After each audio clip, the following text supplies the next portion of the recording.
Today we shall look at wireless networks which are intended for usage in much smaller areas than 802.11 that we had discussed in the last class. We call such networks wireless PAN, wireless personal area network. Now, what is the basic difference between wireless personal area network and wireless LAN? They are expected to have smaller coverage area, lower data rates, and ad hoc only topology. In 802.11, we had distinguished between ad hoc as well as infrastructure based wireless LAN. In fact, I can have an infrastructure based wireless LAN where I have an access point connecting to the backbone. Here, the primary objective is to set up ad hoc networks. And the more important thing in this context is of lower power consumptions. And that is also a reason why you would like to limit coverage over restricted area.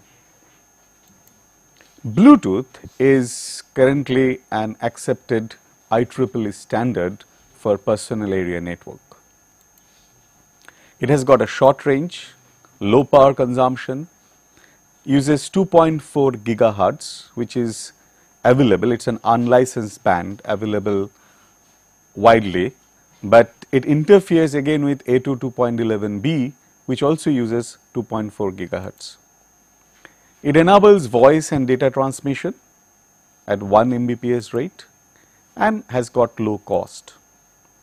And it supports what we say open-ended list of applications. In fact, lots of application concepts have developed around the Bluetooth specifications. What are the different application scenarios?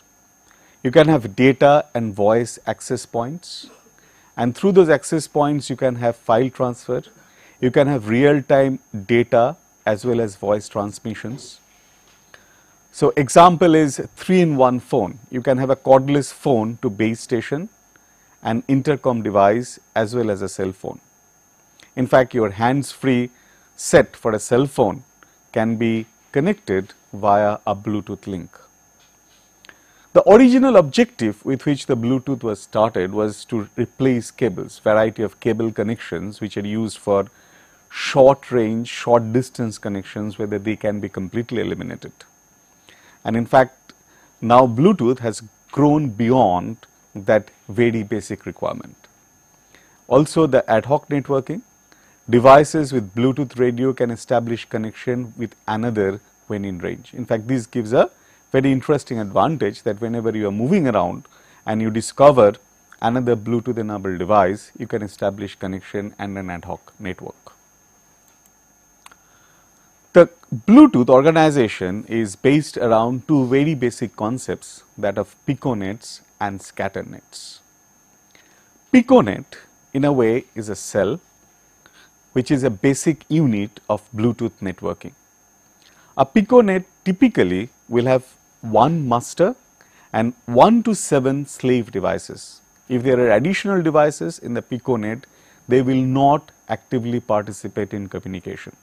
Only the maximum of 7 slave devices can participate in communication with the master. So, each piconet has got one single master.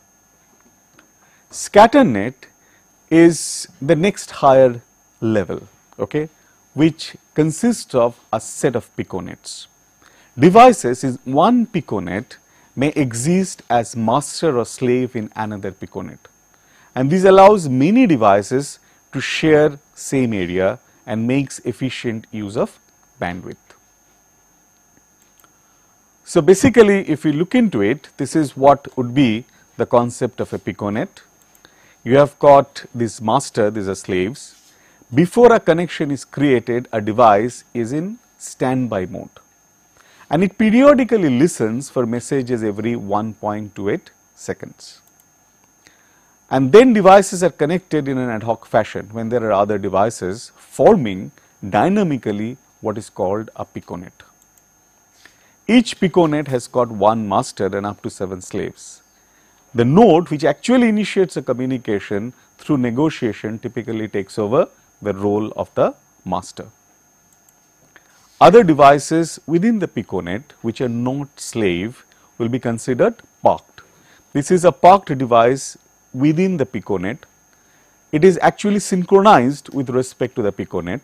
What is meant by synchronization we shall discuss later on, but it is not participating in data communication with the master. That is why we say that this node is in parked mode. These are in standby modes. Okay. So, they are not actually in a way part of this piconet. Parked devices as well as slaves are synchronized to the master. Then you have got scatternet. What is done in scatternet? Multiple co-located piconets are linked up through sharing of a common master or slave devices. Okay. Master in one can be slave in another piconet. A device can be slave in one piconet and master of another. No device can be master of two such piconets. So, pictorially it looks something like this. These are the two overlapping piconets. Okay. This is a slave which is common between the two piconets. These masters are distinct nodes. Okay. And in fact, you can see that effectively I can establish communication between these slave nodes with these slave nodes because of this common slave connecting the two. In fact, this common slave functions more like a bridge between the two piconets. So, effectively what we get is interconnected piconets within the scatter net form a backbone for mobile area network. That means, you can actually have a complete network consisting of a set of piconets forming scatter nets. Okay. So, you have got the nodes which may not even directly communicate with each other, because keep in mind that range is, I said, about 10 meters. So, there can be two nodes separated out, they cannot communicate directly with each other, but through this provisioning of piconet and scatter net they can establish communication even though they do not have direct link. In fact, Bluetooth provides the protocol specification for point to point connection as well as for enabling devices not directly communicating to get linked as well. In fact, these two aspects are taken care by Bluetooth and which goes into creation of a mobile area network. What is a protocol structure? Obviously, at the lowest level you have got the radio frequency communication. Okay. On top of that, this is specification of the physical layer. On top of that, you have got the baseband. Okay. How the basic data is to be structured, packetized, communicated. You have got a link manager, you have L2 cap, we shall discuss this later on. And on top of that, these are basically what we call middleware protocols for various applications, and these applications sit on top of these middleware protocols. And in fact, interestingly you will find there is a specific audio protocol as part of Bluetooth which enables audio transmission. So, these sits directly on top of your baseband layer. Okay. So, it is not at an application level that audio is dealt with. And you have got through this control what we call host controller interface. In fact, host controller interface provides a mechanism for interfacing of a Bluetooth host with the corresponding application. We shall not go into details of these protocols, but let us try to understand these basic functionalities. In fact, we have seen from the diagram, it is again a layered protocol architecture. Okay. You have got core protocols, cable replacement and telephony control protocols, and adopted protocols. In fact, we shall come to them later on. Core protocols are what? The radio, baseband, link manager, link control and adaptation protocol, as well as service discovery protocols. What the radio protocol is supposed to do? it has to provide for the basic communication. Bluetooth is based upon spread spectrum as well as, and in spread spectrum as required, it uses frequency hopping. The baseband, it provides a link control at bit and packet level, coding, encryption, that is packetizing issues. The link manager protocol sets up the link and manages the link, and logical link control and adaptation protocol provided services to upper layer protocols. That means applications which provides a data that has to be segmented into the packets. Again, when you are receiving the packets, they have to be put together. So this is the L2 CAP protocol.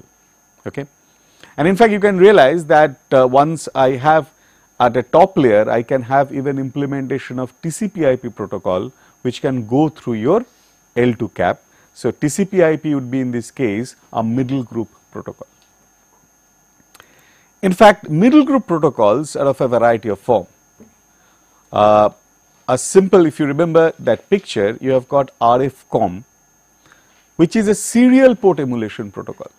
Okay, so it enables legacy applications to operate seamlessly. That means when we are having a serial port connectivity and I want to emulate the serial port connectivity over radio frequency, I shall be using the RFCOM protocol.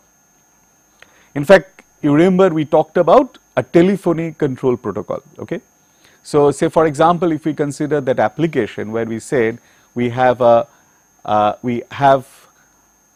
telephone, okay, which can be moved around, which is communicating with the base using your Bluetooth. So I need a protocol to do this controlling. Okay, and we can have even a three-way telephone, a telephone as well as a cell phone. Okay, and in such a case, you need a telephony control signaling protocol. In fact, TCS is a protocol at a middle layer which provides this application. Then the more interesting thing is service discovery protocol. If you see, your Bluetooth is basically an ad hoc protocol, because if the devices come in contact, they discover each other. Now, these devices can provide various kinds of services. Now, how do you understand the services being offered? You need a protocol for service discovery. So, service discovery protocol discover available services and connects two or more devices such as fax machine, printing, etc. Okay. So, it can discover a printer, it can discover a fax machine which is in the neighborhood. So, that is enabled by the service discovery protocol. What is the packet format? Packet format is typically like this. You have got an access code, packet header and payload. The access code identifies the piconet, because there can be overlapping piconets forming a scatter net. So, I need to know whether this message is for a particular piconet or not. So, that gets identified by the access code of the packet. There are three classes of transmitters. In fact, if you can see that these three classes of transmitters basically consume different amount of power, and hence the ranges are also different. Typically, it is the most commonly used is a 10-meter range. There are other two class 1 as well as class 3 range of transmitters. So, the key aspect of this Bluetooth communication, that is a physical layer part of it, is frequency hopping. What does frequency hopping mean, and why is frequency hopping used? Obvious reason for frequency hopping is to provide resistance to interference. What does frequency hopping means? That these transmitters hop from one frequency band, a narrow band set of frequencies, to another narrow band frequencies over a time period in a particular fashion. Now, these makes the system resistance to interference as well as multipath effects. What is a multipath effect? If it is a wireless protocol, your data is actually getting reflected from the environmental objects and it will again come back. So, the data that is being received can come via multiple path, and that can cause interference. And I need a mechanism by which I can minimize this interference. In fact, spread spectrum communication with frequency hopping provides this capability, and that is precisely the reason why you will find the Bluetooth is using spread spectrum communication. How it works? So, it provides a form of multiple access among co-located devices in different piconets. In fact, there is a total 79 frequencies are used for hopping, okay? And each is of bandwidth 1 megahertz. So, you start with 2402 megahertz, because I said it is 2.4 gigahertz as a basic range, and you have got these K bands, which are K is shifted from 0 to 78, because we are talking about 79 such bands, and these frequencies are used for hopping. All devices in a piconet follow the same frequency hopping sequence, and they use 1600 hops per second when they are actually communicating. So, therefore, each frequency is occupied for a duration of 625 microsecond, which is called a slot. Okay. So, the communication is therefore this kind of slot centric, okay, and the frequency hopping pattern, okay, is same with respect to a piconet. So, what is the hopping sequence? Every Bluetooth device has got a unique device ID. It is a 48 bits Bluetooth address and a clock. So, master gives a device ID and clock to its slave, fine. So, the master determines the hopping pattern. So, since the master manages the piconet and a piconet has got a unique master, so each piconet has got its own hopping pattern, okay, and the timing in the hopping pattern is determined by the clock, okay. All slaves therefore synchronize to the master. In fact, what does that implies? That implies that slaves cannot transmit in a random fashion. It can only transmit in synchronization with the master. And if you remember, we talked about park nodes. What are park nodes? Park nodes are not really transmitting, but they are still synchronized with respect to the master. So, what can happen is a current slave node can be put to park state, and the current park node can become a slave, okay, and that is the basic advantage of having park nodes synchronized with respect to the master. So, how do you manage really the piconet therefore? So, when two Bluetooth devices enter into a communication range, they attempt to communicate. If no piconet is available, you need to negotiate to set up the piconet, okay. So, when you negotiate, one device will become a master and other become a slave. Typically, the device which initiates communication becomes a master. In fact, the whole protocol specification is there for this negotiation, because if you remember, I talked about the Bluetooth specification for a point-to-point communication. So, this is between one slave, one master.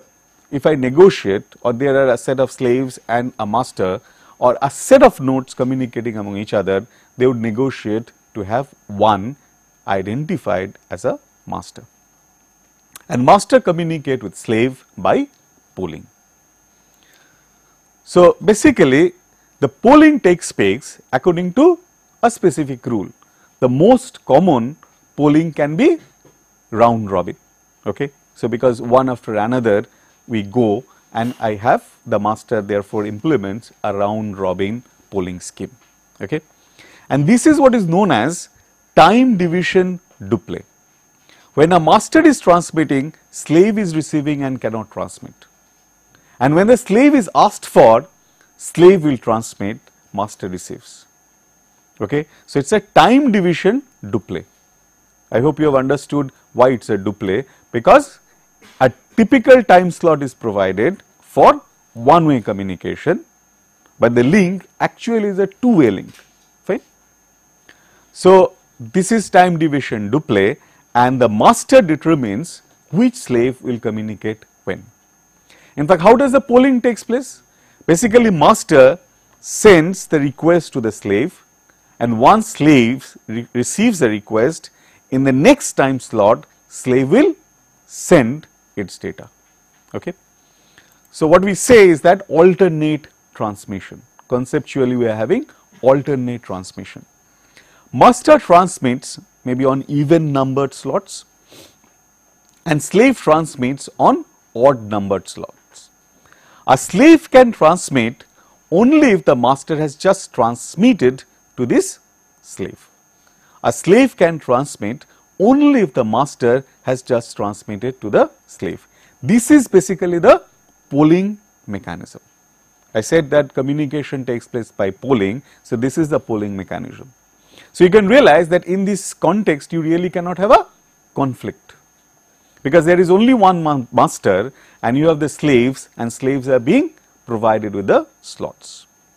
And if you look into the diagram, what is being shown is that this master is sending it here, slave is sending it here, and there is this frequency hopping which is taking place. The frequency hopping is taking place because each frequency occupies a fixed time period. Okay. So, this is an illustration of what is meant by frequency hopping, and the frequency hopping pattern is same for the piconet. Okay. So, your master as well as a slave. So, if you have master with Fk, the slave at Fk plus 1, and again master goes into Fk plus 2. Okay.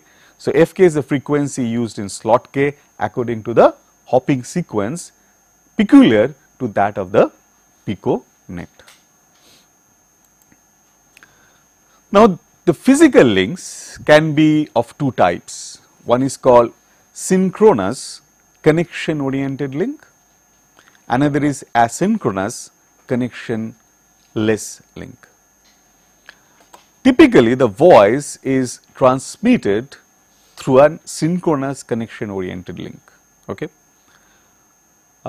In this case, it is a time sensitive traffic.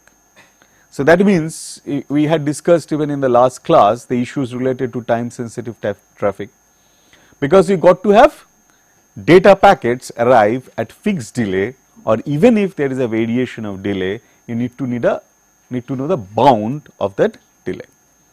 So, in this case, slots are reserved at regular intervals. If slots are reserved at regular intervals, then what is guaranteed? The arrival of time sensitive packets at fixed intervals. Okay. And so, you can have therefore transfer of voice. In fact, I told you that audio transfer support has been inherent to this protocol. Okay. So, that is why you have this definition of what is called synchronous connection oriented link. In fact, master can support 3 such simultaneous link, and basic unit of reservation is 2 consecutive slots, 1 in each direction. You can also understand the motivation for these. You can actually have almost like a telephonic conversation over a Bluetooth link. The asynchronous connectionless link is for best effort traffic, that is your data, and it can use variable packet size. In fact, variable packet size means the slots that will be allocated for packet transfers to support asymmetric bandwidth requirement, and only single ACL link can exist, that is the basic requirement. So, the interesting feature is that these synchronous connection oriented link or asynchronous connectionless link, how they are actually created. They are actually created, if you look into it, the basic scheme is what? Actually created by reservation of slots, that is guaranteeing available of slots for delivery of time critical data. Okay. Now, how does this whole process of connection establishment takes place? Because that is the basic key part of your Bluetooth protocol, because you have got this Bluetooth is primarily as a ad hoc network. Okay. So, devices not connected in a piconet, I had already told you, are in a standby mode. Then you have got an inquiry mode. A device sends an inquiry message to locate other devices within communication range. Okay. And that device becomes master. If the device is sending inquiry message, okay, to discover other device, then that device becomes the master. Timing and ID of other devices are sent to the master, those devices become slaves. There is also a page mode. In a page mode, master sends its timing and ID to the slaves using a page message. Now the piconet is established, because you know that master has to give its device ID to determine the frequency hopping pattern which characterizes a piconet. So, in a page mode, the master sends its timing and ID to the slaves using a page message, and when it does that, a piconet is established and communication session takes place. Okay. So, the basic things are, initially nodes are in standby node. If there is an isolated node, it will be typically in a standby node. Then it will initiate an inquiry, discovers the other nodes, okay, assumes the role of a master, and then goes into a page mode by which actually the piconet is set up. There are also power saving modes, because power is an important aspect of these nodes. So, these are hold, sniff, park. Hold mode, no data is transmitted, and the device may connect to another piconet. So, currently it is on a hold, it may decide to get connected to another piconet. Sniff is device listens to the piconet at reduced intervals. Okay. And park, the device gives up its active member address, because this active member address is what? There will be only 7 active members that can be there in a piconet, but remains synchronized to the piconet. Okay. It does not participate in the traffic, but check on broadcast messages, and that is the basic significance of the park mode. And you can realize that very easily a park node can switch to a slave mode. So, this is a state diagram, so of the states in which a device is. So, it is typically standby.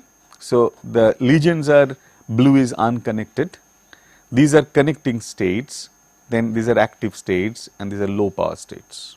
Okay. So, from a standby mode, you typically go into an inquiry mode, okay, where you send inquiry message to discover other devices.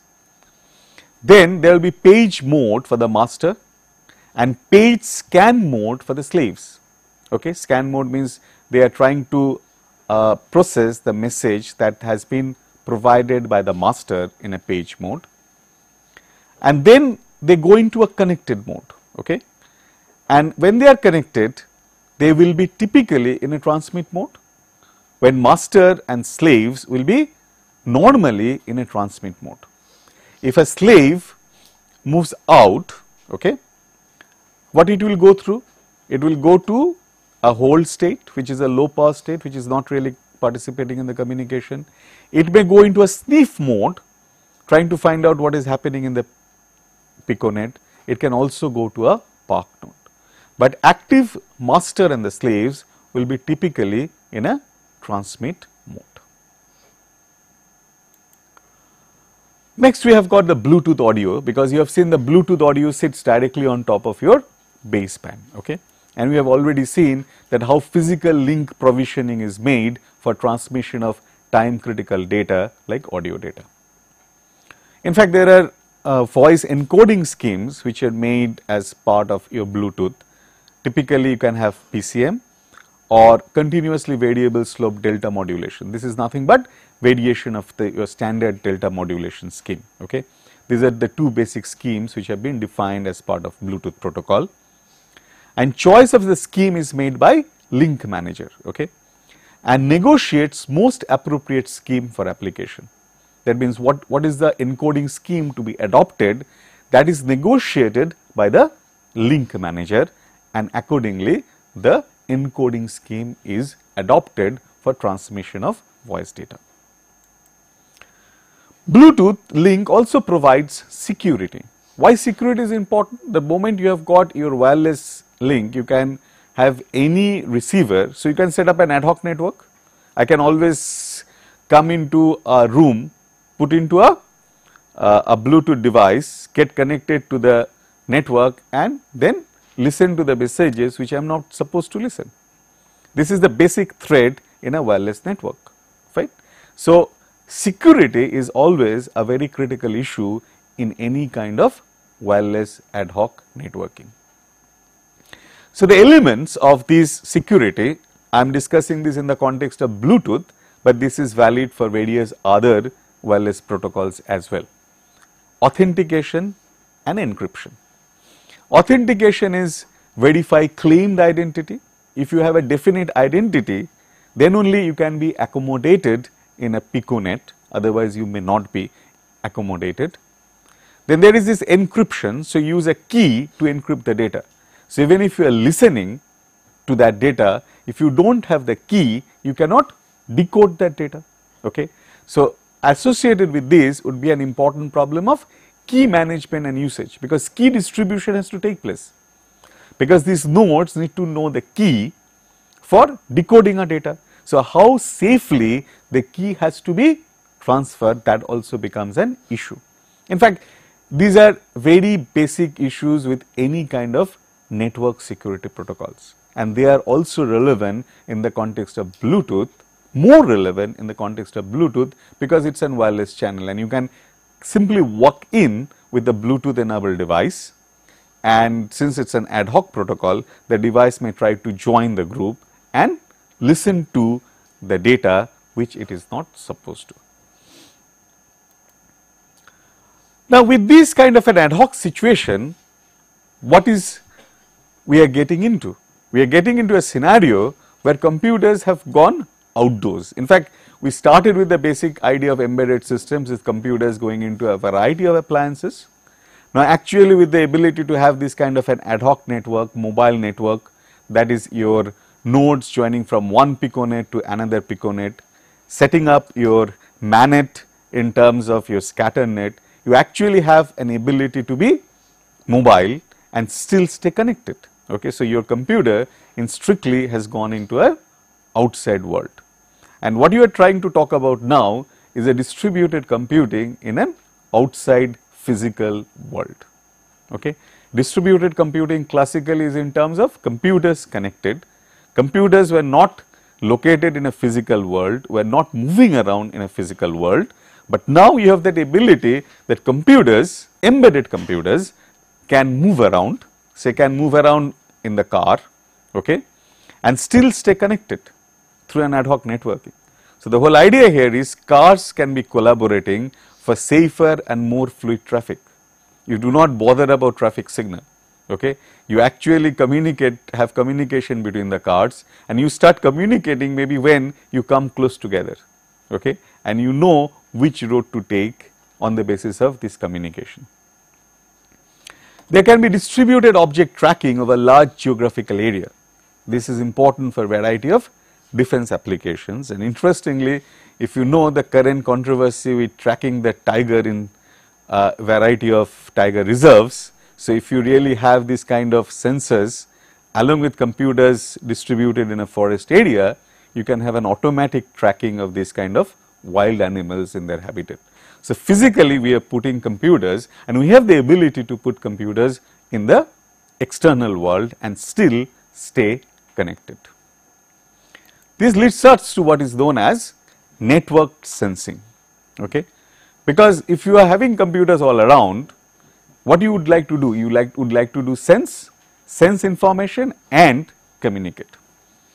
So, you can have now sensor nodes spread over a geographical area which performs sensing, processing and capable of communication via this kind of wireless link. Sensors can be thermal sensor, magnetic sensor or variety of other sensors like microphone array, ultrasonic sensors. The sensors can be static or even mobile, can be interfaced with actuators as well. So, since they are interfaced with the actuators, the sensors you can control and take action influencing the environment. The next interesting thing is sensors now can be controlled. So, sensors in a way are just not passive sensors. You can have formally active sensors. Okay. So, sensors can be activated, aimed, directed to move, commanded to sense, process and transmit. So, it is not just the camera which is looking at me, it is a passive sensor. So, now you can make that camera active in the sense that it can be commanded to move around remotely. Okay. So, there can be various such sensors which can be activated, aimed, directed or commanded over your wireless link. So, nodes need to coordinate their sensing, communication as well as computation tasks to accomplish high level goals. Okay. So, that is what has now become reality with these enabling technologies that we have so far discussed. So, what is the advantage of this kind of a scenario? You have got rapid deployment, no cabling infrastructure required. Sensor placement is close to signal sources, result in better SNR, signal to noise ratio, because you are not transmitting the signal. So, environmental noise did not corrupt the data. Now, we have the ability to cover wider areas. Okay. You can have variety of sampling, you can have dense sampling, because you can put sensor at every spot. You can have multiple aspect and multimodal sensing. What is multimodal sensing? You can put multiple sensors, okay, put into one embedded systems, and you can have multimodality sensing. And onboard processing, because if you now put in, we have got embedded systems. So, if we put a processor, so what we are talking about? The moment we are talking about the wireless connectivity sensing being put in, you are also putting a processor along with the sensor. So, effectively you can process the data at the sensor itself and use low bandwidth communication link. Okay. And it will be robust against failure of small number of sensor nodes, because if you already have got an ad hoc protocol, okay, then there can be nodes discovered, nodes can move out, but you may require some special techniques to make the network self-healing, self-organizing, and ability to scale gracefully. Because if you look at, you have got local nets, and local nets are connected, okay, over shared nodes. So, it can grow bigger without really putting a constraint in the resources. So, effectively what we have now got is embedded sensor nets, embed numerous distributed devices to monitor and interact with the physical world. Okay. And the enabling technologies was embedded system, networking as well as the sensing schemes. In fact, sensing scheme, the most key issue is signal processing. Embedded systems, we have seen that how to have design small form factor devices, their basic characteristics. Networking is in terms of protocol, we have seen how the variety of protocols enables this kind of communication. But at the task level, at the application level, the interesting thing is that network devices can coordinate and perform higher level tasks. So, there can be a distributed coordination. So, today the emerging applications are many. There is home automation, okay, and in fact, it is related to your environmental monitoring, habitat monitoring, precision agriculture, security, surveillance. A big housing complex, you can have a surveillance using sensor nets, okay, with the embedded sensors distributed all around. You can have agricultural monitoring, microclimate sensing. You can have habitat monitoring. I have given you example of tiger being tracked, okay, using a sensor network. You can have water quality monitored. Okay, you can have maybe along the Jamuna you have the water flowing through, and you want to monitor pollution levels, and you want to get an automatic data acquisition that you can do through this kind of sensor nets. Then structure and equipment monitoring, because if there is an effect of earthquake, you can monitor automatically and generate the response. So, you can have supply chain monitoring, because if your asset is moving around, okay, and if you can track the assets, that means any components or anything, and you can find out whether you have got enough store or not. Also, you have got what is known as context aware computing. That means you can move into a room. The moment I move into this room, if I have some sensing device, okay, as well as transmitting device placed in my pocket, let us say shut pocket, so the camera becomes on, the recording becomes on automatically. So, a context aware system comes in. Okay, in fact, the whole area and idea of pervasive computing is built around this basic concept. Okay. Pervasive computing is what? Computing coming into everywhere. okay, in every way. So, sensors can be variety of sensors, okay. Passive sensors, active sensors. Active sensors are those sensors which actually transmit some energy, and on the basis of transmitted energy it makes sensing of the external world, okay. And the technology trend is to make these sensors as small as possible, okay. So, what are the design issues that comes up in this kind of a sensor net? The basic issue is self configuration, okay, because you cannot physically reconfigure a system, because environment may change without your knowledge. The whole system should have the ability to reconfigure on its own. A node can fail arbitrarily, but a node failure should not make the failure of the entire network imminent. There should be an ability to self-healing or even notification being generated for this failure of nodes, okay. Then leverage data processing inside the network. So, exploit computation near data to reduce communication, and these leads to what is called known as collaborative signal processing, okay. Collaborative signal processing means there can be multiple nodes collaborating with each other for a signal processing task, okay. And you have long lived unattended untethered low duty cycle systems, because if you put such a system in a forest you cannot visit regularly. So, you got to design them as a robust and should be battery powered, and battery is expected to last for years altogether. So, energy becomes a central concern, and what is very important is communication becomes a primary consumer of energy, okay, because you have seen you have got processors which have got very efficient energy characteristics and energy saving modes as well. But when you are communicating you have to transmit energy. So, you can understand that if I can do more processing at the node itself, the need for communication would be less. So, there is this interesting duel comes up between communication and computation. How much of computation is to be done, how much of communication is to be done, so that you can optimize your energy usage. Next thing comes is with the embedded control. So, if a node is embedded in unattended way, so it can have a control systems. So, you effectively get a control network which act in the environment, okay.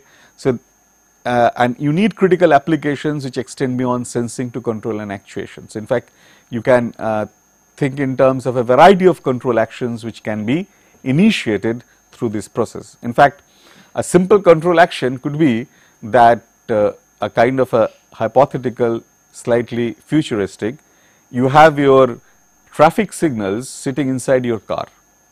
At a traffic signal, what happens? Your car stops. So, instead of having a traffic signal externally, you can have a traffic signal inside the car itself. So, when moving through this sensing, it realizes that you should stop now, okay, and that traffic signal automatically, okay, applies the brake, because braking control can be an embedded system. We have already seen that as part of a CAN network. So, your traffic signal can initiate the brake once it senses that there are other cars in the vicinity trying to cross, okay. So, you can have a control mechanism built into it. The basic idea of in-network processing, the point I was telling, the communication is expensive when it is a limited power and bandwidth. So, perform data processing in network, close at data, and you have a distributed data. So, you have naturally a distributed communication. Now, these basically leads to what is known as a collaborative signal processing task, okay. And this collaborative signal processing task takes place over space, over time. This is interesting, you should note this very carefully, because now the signal processing problem in the context takes slightly different shape. We talk about sampling of a signal over time domain. Now, when a phenomena is distributed over a geographical space and you are putting the nodes at different points, what you are doing? You are doing a spatial sampling as well as temporal sampling, okay. So, you are doing a spatio-temporal sampling of the signal, fine, and each sample can now be processed at different nodes, because you are physically sampling the space by putting nodes at different locations. Okay? So, that the sample, individual sample over time gets processed at different nodes, and if you have to get the big picture out of such a network, you need to have all these nodes collaborating together. So, that leads us to the concept of what is called collaborative signal processing. Okay? So, sampling of time series from each sensor is commensurate with the signal bandwidth. Okay? And sensor field is decomposed into space time cells to enable distributed signal processing in a collaborative fashion. I can have a uniform sampling, I can have a non-uniform sampling of the space time. This is a simple example, okay, that of a target tracking. Fine. I can track a target using a variety of sensors. So, you see that there are various nodes and the sensors which are connected here. Okay. And let us look at a scenario. A target X moves from left to right, okay, and there are a number of activities to handle. Fine. So, this is your target, first target, which is moving along this path, and these are all nodes, and these nodes are not always communicating with each other. The blue arrow shows you that when, depending on the need, the communication is set up. So, first is the discovery of the target. The discovery of the target can be by this node A, okay, and there can be a query injected into the network by the user from here. Okay. Query could be, what is that target? Okay. There can be long term queries which are there in the network itself being processed. Now, the query processing would require what? The routing of the query to the appropriate node, because the query has been posted by some node at some point, and when there is a long running query, it requires data accumulation for servicing the long running query. Then comes the collaborative processing, because this node A has got some information and now this object is moving along. So, node B has to be alerted to gather information about this node. Okay. So, this is the basic collaborative processing. Just consider that you have got multiple cameras and there is a person moving around and you want to keep image of that person using multiple cameras, but these cameras are not taking images blindly, they are taking images when they are being activated. Okay. So, another target Y enters, so here you need to track both the targets, fine. So, you have to have a time sharing. So, all the issues of time shared concurrent systems becomes relevant with respect to the nodes that we are dealing with. Also, there is a problem of data association.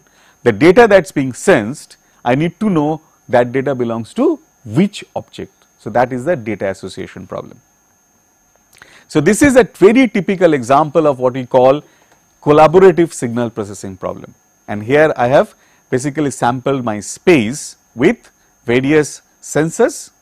The sensors could be passive IR sensors, could be in this case example is passive IR sensors as well as your omnidirectional sound sensors, ultrasound sensors. So, a sensor node therefore would have sensors, CPU, a radio for RF communication and a battery. The battery is of limited supply. So, energy efficiency is crucial for hardware and software design. Okay. And let us take look at some simple examples of such nodes. The Barclay modes, which are the most famous this kind of sensor nodes. They are modes because it says that devices that incorporate communication, processing, sensing and batteries into a small package. Okay. This Barclay mode is built around Atmel microcontroller with sensors and a communication unit. Communication unit could be an RF radio frequency, could be a laser module or could be a corner cube reflector. So, these are for optical communications. Okay. Then it can have temperature, light, humidity, pressure, magnetometer, accelerometer sensors. Okay. So, if you see the basic framework is, this is your communication architecture, okay, and this part is your Atmel, which is a microcontroller and to which you have got multiple channels of analog to digital converters to which your sensors are actually linked. Okay. And this Atmel microcontroller manages the whole show. But obviously you need a OS to run here, okay. And in fact, this Barclay, they came up with a OS called Tiny OS. In fact, Tiny OS, the interesting feature of the Tiny OS is that it is a small OS. In fact, the whole idea is that OS is being provided as a set of components, okay.